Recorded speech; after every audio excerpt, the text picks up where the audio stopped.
I'm here at Ras Al Auja, a Bedouin village, one of the largest Bedouin villages in the West Bank. And I'm here with the um, solidarity group organized by All Meth Alliance for Middle East Peace in order to show solidarity with the Palestinians from this village who have left, who have been kicked out effectively, who basically fled for their lives. See all the cars? Yeah. This is a beautiful area, a really beautiful spot. The whole ride here was full of beautiful nature and lots of space to grow and to live. But the Jewish Zionist Israeli settler movement decided that Dafka this spot they need and they want. Dafka this spot, as if there was like nowhere else to go.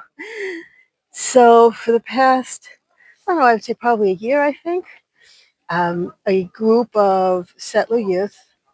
They were really, manipulated by settler leadership, set up an outpost nearby, and would spend every day harassing the Palestinians here, just harassing them for no reason. They would go into their houses and take stuff and touch stuff and break stuff. They would steal their animals. They would sometimes kill their animals.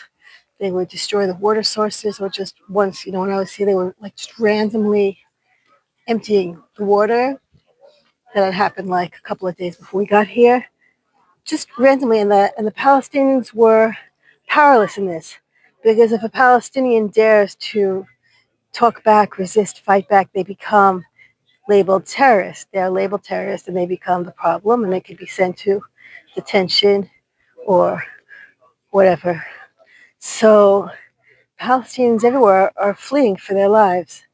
And so the people we interviewed, Mira Musalam and I, my podcast co-host, we co-host Women Ending War, the Women Ending War podcast. We spent some time here interviewing residents and interviewing volunteers. And the residents that we interviewed are now gone. They left along with most of the other families. You can read more details, the background of it, in an article that was published in The Guardian this week about Ras Al Auja. They call it ethnic cleansing. It is absolutely ethnic cleansing. It's the definition of ethnic cleansing. That's what I keep saying. The definition. This is what ethnic cleansing looks like. When the government decides a certain group of people don't deserve to be here, and we're going to use whatever tools we have, whatever violent tools we have at our disposal, which is everything, to make them leave. What was really noticeable on the ride up here, besides the amazing, beautiful landscape, was how many places were marked with a Jewish star. And maps. I felt like the marking of these spots, marking of water tanks, marking of roads, marking of all kinds of structures with the Star of David, Magen David. It was like a dog peeing to mark their territory. It was like saying, this is mine, and this is mine, and this is mine. It was their way of saying, this is Jewish, this is ours, this is ours, this is ours. It's like, why? Why?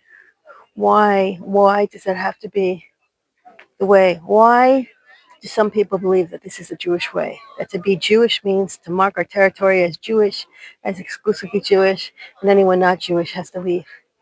That's this big, tragic mistake of Zionism. It's a big, tragic mistake of thinking that to be Zionist means no non-Jews allowed, and that it justifies all kinds of really inhumane and immoral actions.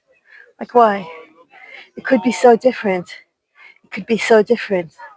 We could have a vision of shared society. We could say there's room for everybody. We're all human beings. We could say that. We could even say this could be a safe haven for Jews and a place where everybody here is free to live as they want to live because we're all human beings. It could have been that. It could be that. And instead we're being led by this really faulty, immoral ideology that claims to represent Judaism and claims to represent Zionism, and it doesn't. It just is in power right now. So the question is, what now?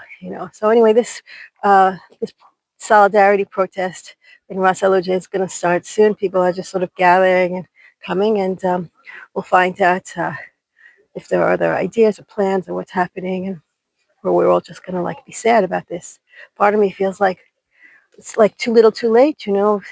All there's left to do is to be sad because the Palestinians have left. On the other hand, maybe there's something to be done. So we're gonna find out now.